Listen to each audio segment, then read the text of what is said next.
Assalamualaikum warahmatullahi wabarakatuh. Alhamdulillahilladzi khalaqal insan 'allamahul bayan.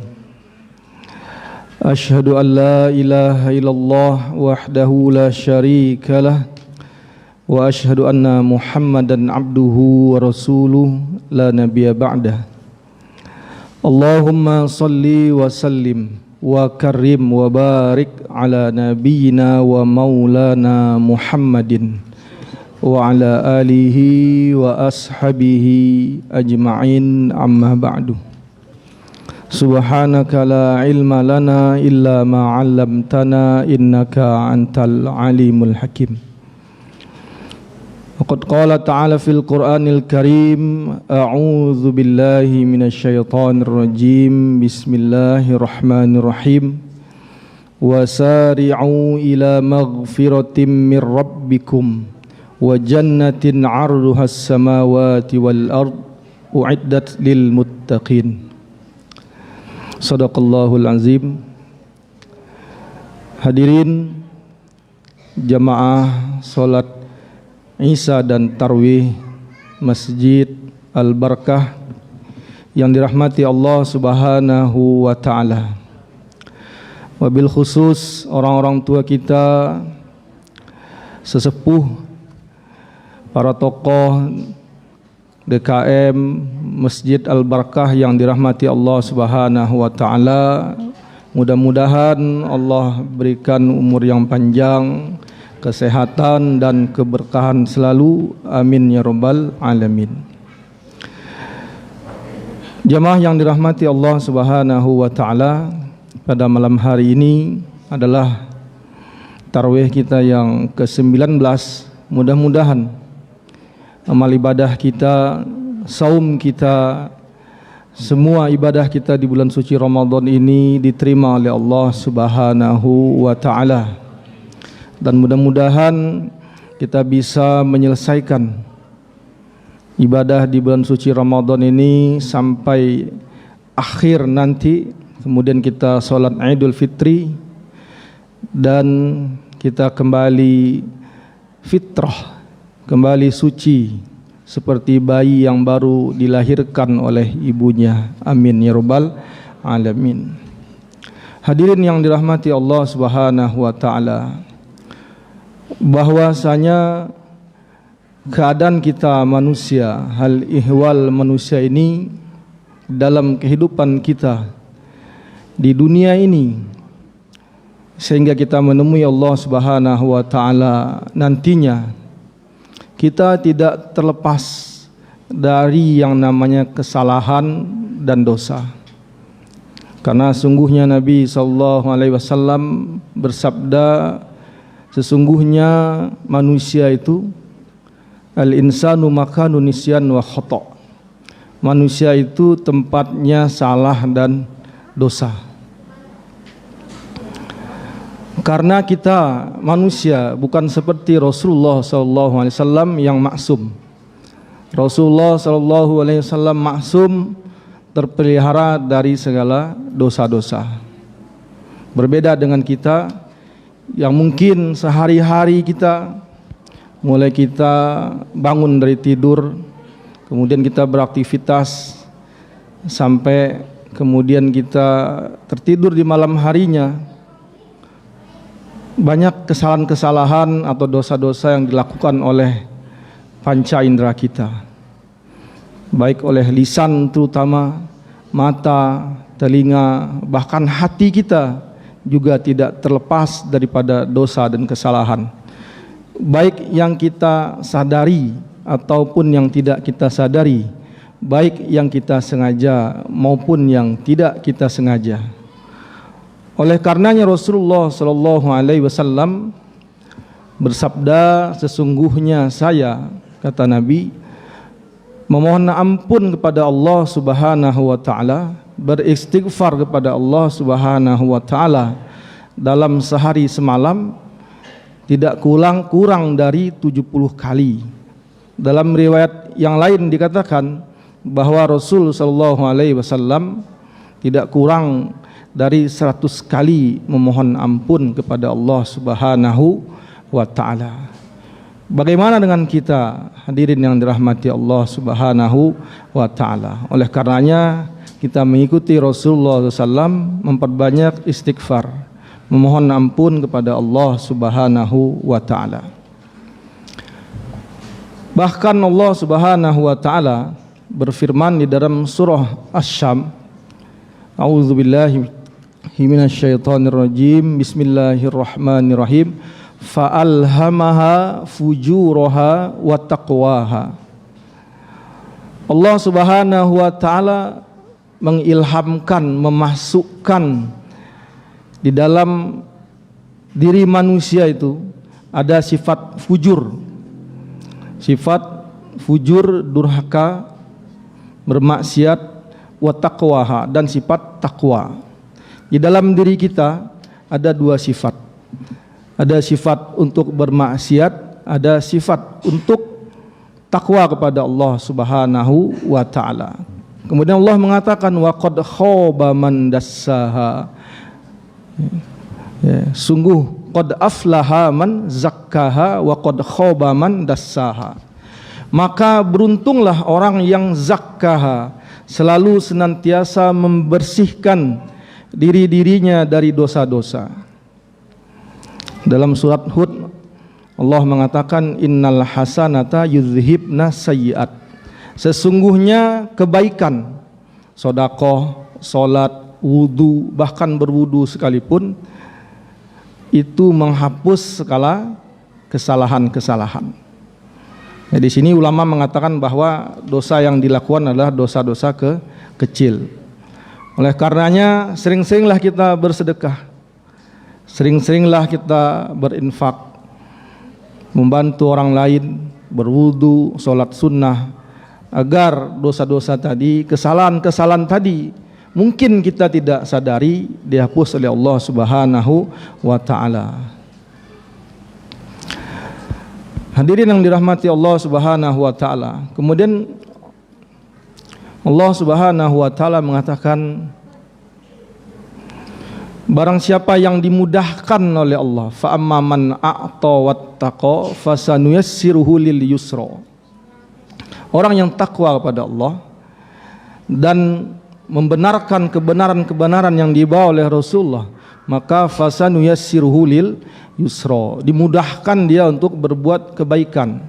Yang ada di dalam mindset akal pikirannya, hatinya adalah berbuat kebaikan, selalu rindu ke rumah Allah Subhanahu wa taala, rindu dengan salat berjamaah, rindu dengan pengajian majelis-majelis ilmu, rindu dengan membaca Al-Quran. Selalu di hatinya adalah rindu untuk ibadah pada Allah Subhanahu wa taala. Fasanuyassiruhu lil yusra. Allah mudahkan. Bahkan ketika terbersit di dalam hatinya satu keinginan untuk bermaksiat kepada Allah Subhanahu wa taala, atau tidak sengaja tanpa dia sadari akan melakukan satu kemaksiatan, maka Allah Subhanahu wa taala akan menjadikan penghalang atas dirinya sehingga dia tidak jadi melakukan kemaksiatan tersebut. Namun ada orang-orang yang fasanuyassiruhu lil usra, yang ada di dalam akal fikirannya, hatinya adalah bagaimana dia selalu senang untuk bermaksiat kepada Allah Subhanahu wa taala. Malas untuk beribadah, malas untuk ke masjid, untuk sholat, bahkan malas untuk sholat bahkan di rumah sekalipun. Tidak ada keinginan untuk mendengar kajian, tidak ada keinginan untuk melakukan kebaikan-kebaikan lainnya. Bahkan sebaliknya, ketika dia ingin bermaksiat, mudah untuk berbuat judi, mudah untuk minum khamar, mudah untuk berbuat maksiat yang lainnya, mudah untuk korupsi. Fasanuyassiruhu lil usra. Wa ya'udzubillahi min dzalik. Kita berlindung pada Allah agar jangan sampai seperti ini. Namun hadirin yang dirahmati Allah Subhanahu wa taala, Seapapun kita, terkadang kita sudah berusaha semaksimal mungkin menghindarkan diri dari perbuatan-perbuatan dosa, dari kemaksiatan-kemaksiatan. Namun ada kalanya kita tergelincir juga. Katakanlah zallah. Seorang alim pun bahkan tergelincir, zallatul alim. Maka di sini Islam dengan rahmat Allah Subhanahu wa taala, dengan syariat Allah yang begitu mulia, Allah memberikan sesuatu ibadah yang namanya taubat. Taubat kepada Allah Subhanahu wa taala. Sebagaimana Allah Subhanahu wa taala berfirman dalam surah At-Tahrim, a'udzubillahi minasyaitonirrajim, bismillahirrahmanirrahim. Ya ayyuhalladzina amanu tubu ilallahi taubatan nasuha. Ayat ini yang dipanggil oleh Allah Subhanahu wa taala untuk bertobat bukan orang kafir, bukan orang fasik, bukan orang yang zindik, tetapi yang dipanggil adalah ya ayyuhalladzina amanu, wahai orang-orang yang beriman, bertobatlah engkau kepada Allah Subhanahu wa taala. Berarti ada potensi orang beriman juga melakukan dosa-dosa, melakukan kemaksiatan. Tubu ilallahi taubatan nasuha. Kembalilah, bertobatlah engkau kepada Allah dengan tobat yang murni. Nasuha, tobat yang sesungguhnya, tobat yang sebenar-benarnya, dengan penuh keikhlasan, keinsafan dan kesadaran. Sehingga Allah Subhanahu wa taala ketika seseorang telah bertobat, maka yukaffir anhu sayyi'atih. Allah akan hapus segala dosa-dosanya. Allah akan bersihkan dirinya. Wa yudkhilhum jannah, dan Allah akan masukkan dia ke dalam surganya. Kemudian Allah memberikan cahaya kepadanya sebagaimana doanya, Rabbana atmim lana nurana waghfir lana innaka ala kulli syai'in qadir. Orang-orang beriman penuh dengan cahaya. Dalam tafsir Ibnu Katsir mengenai ayat ini, beliau membawakan sebuah hadis Rasulullah SAW. Rasul mengatakan, nanti pada hari kiamat akulah orang yang pertama bersujud kepada Allah. Kemudian aku pula orang pertama yang bangkit dari sujud tadi. Dan kulihat di depan ada umatku, di samping kananku ada umatku, di samping kiriku ada umatku. Kemudian bertanya sahabat, ya Rasulullah, bagaimana engkau mengenali bahwa itu umatmu, sedangkan di sana banyak umat-umat Nabi yang lainnya? Apa kata Rasulullah? Aku melihat cahaya pada mereka. Jadi orang-orang beriman pada hari kiamat, di yaumil mahsyar yang begitu miliaran manusia, triliunan barangkali dan begitu luasnya, dikenali oleh Rasulullah dari cahayanya. Kemudian sahabat bertanya, ya Rasulullah, dari mana cahaya tadi? Apa kata Rasulullah? Cahaya tadi berasal dari wudu mereka.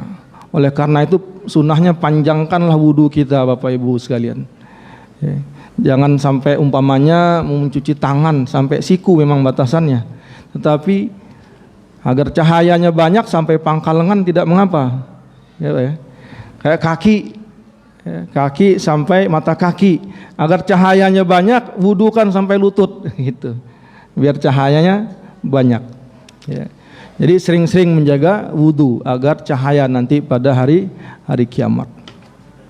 Hadirin yang dirahmati Allah Subhanahu wa taala, di dalam surah Al-Imran Allah berfirman, wasari'u ila maghfiratin min rabbikum, dan bersegeralah kalian untuk menuju ampunan Tuhan kalian. Jadi jangan tunda-tunda tobat. Terkadang kita mendengarkan satu ungkapan yang nanti sajalah, umur 50 tahun tobat, umur 40 tahun sekarang masih muda, begitu. Ini adalah ungkapan yang salah. Menunda-nunda tobat juga satu dosa, juga satu maksiat kepada Allah Subhanahu wa taala. Karena juga sudah suatu kesyirikan, mendahului Allah. Apakah dia yakin bahwa usianya sampai ke 40 tahun atau ke 50 tahun? Padahal kata Nabi, barang siapa yang sampai usianya 40 tahun namun kebaikannya belum melebihi keburukannya, maka bersiap-siaplah dia untuk mengambil tempat duduk di neraka. Jadi barometernya usia 40. Kalau usia 40 belum juga ke masjid, belum juga ke pengajian, belum juga megang Quran, belum juga nyentuh wudu. Nah, ini sudah keras, sudah mulai tertutup, sudah sulit masuk hidayah dari Allah Subhanahu wa taala. Jadi Allah merintahkan pada kita agar segera kita bertobat, sebesar apapun taubat kita. Walaupun sebesar apapun maksiat yang kita lakukan, walaupun sebesar dan sebanyak buih-buih di lautan, namun ampunan Allah Subhanahu wa taala lebih daripada itu semua. Dikisahkan di zaman Bani Israel ada seorang laki-laki yang sudah membunuh 99 orang, ya, seorang preman besar lah gitu, jagoan, jawara, ya. Membunuh aja dilakukan, apalagi dosa yang lainnya. Tetapi timbul kesadaran, dia ingin bertobat. Kemudian dia menemui seorang pemuka agama yang ada di kampungnya di sana. Dia ingin bertobat. Kemudian apa kata pemuka agama tadi? Sudah tidak ada lagi pintu tobat untuk engkau, karena dosamu sudah terlalu banyak. Sehingga dia marah, naik pitam, maka dibunuhlah pemuka agama tadi. Sehingga genap dia membunuh 100 orang. Namun keinginan dia untuk bertobat, untuk memohon ampun kepada Allah tetap menggebu. Kemudian mencari tokoh agama yang lainnya. Setelah bertemu, dia tanyakan, dia sampaikan keinginannya bahwa dia ingin bertobat. Kemudian apa kata ahli agama ini? Ma mana'aka minat taubah. Tidak ada yang menghalangi engkau untuk bertobat, tapi ada syaratnya. Nah, di sini dia gembira. Dia tanya apa syaratnya? Bentuk keseriusannya. Pergilah engkau dari kotamu ini, karena kotamu itu kota yang penuh dengan maksiat, penuh dengan kejahatan. Pergilah engkau ke suatu daerah, ke suatu tempat, di sana masyarakat sana menyembah Allah, maka ikutlah engkau sholat bersama mereka, kerjakanlah kebaikan bersama dengan penduduk kota tersebut. Maka laki-laki ini berangkat menempuh perjalanan sekian lama. Kemudian di tengah perjalanan takdir mendahului dia, maka dia menemui ajalnya di sana. Kemudian turunlah malaikat, yang satu malaikat azab, ingin mengambil nyawa orang ini. Tetapi turun malaikat rahmat, oh ini adalah jatahku. Akhirnya para malaikat tadi kemudian katakanlah ada suatu perdebatan. Ini orang mau dibawa ke sorga atau dibawa ke neraka. Kemudian ada perintah kepada malaikat ini agar mengukur jarak tempat laki-laki ini meninggal, mulai dari awal dia berjalan sampai dia meninggal, mana yang lebih dekat jaraknya ke tempat asal atau ke tempat dia hendak bertobat. Kemudian diukur, ternyata lebih dekat 1 jengkal ke tempat dia ingin bertobat. Kemudian dia dimasukkan ke surganya Allah Subhanahu wa taala. Ini suatu contoh hadirin yang dirahmati Allah Subhanahu wa taala, bahwa ketika seseorang yang memang bersungguh-sungguh ingin bertobat kepada Allah, maka insyaallah Allah akan menerima taubatnya. Allah melarang kita berputus asa, wala tayasu min rauhillah. Jangan kita berputus asa dari rahmat Allah Subhanahu wa taala. Allah Maha Rahman, Allah Maha Kasih. Bertobat, memohon ampun pada Allah Subhanahu wa taala. Namun ada syarat dalam tobat. Yang pertama, ketika seseorang ingin bertobat, maka berhentilah dari dosa yang dia lakukan. Kemudian berjanji, bertekad bahwa tidak akan mengulangi kembali dosanya tadi. Kemudian dia menyadari dosanya tadi. Kalau dosanya terkait dengan hablum minan nas, dosanya kepada orang lain seperti pernah memfitnah pernah menggunjing, menyebarkan berita palsu tentang saudaranya atau hutang piutang, maka tidak cukup dengan memohon ampun kepada Allah Subhanahu wa taala. Dia harus meminta maaf. Meminta maaf, menyelesaikan perkaranya dengan orang yang bersengketa dengan dia, atau orang yang pernah dia fitnah, dengan orang yang pernah dia ghibah, dengan orang yang pernah dia ejek, dengan orang yang pernah dia cemooh. Minta maaf agar diikhlaskan sehingga dia terbebas dari segala dosa-dosa. Itu saja hadirin yang dirahmati Allah Subhanahu wa taala. Mudah-mudahan kita adalah hamba-hamba Allah yang Allah Subhanahu wa taala mudahkan untuk agar selalu senantiasa beribadah kepada Allah Subhanahu wa taala. Perbanyak berdoa seperti doa Allahumma a'inni ala zikrika wa syukrika wa husni ibadatik. Terus kita baca ini setiap selesai sholat, bahkan di sujud terakhir pun dianjurkan kita untuk membaca doa ini.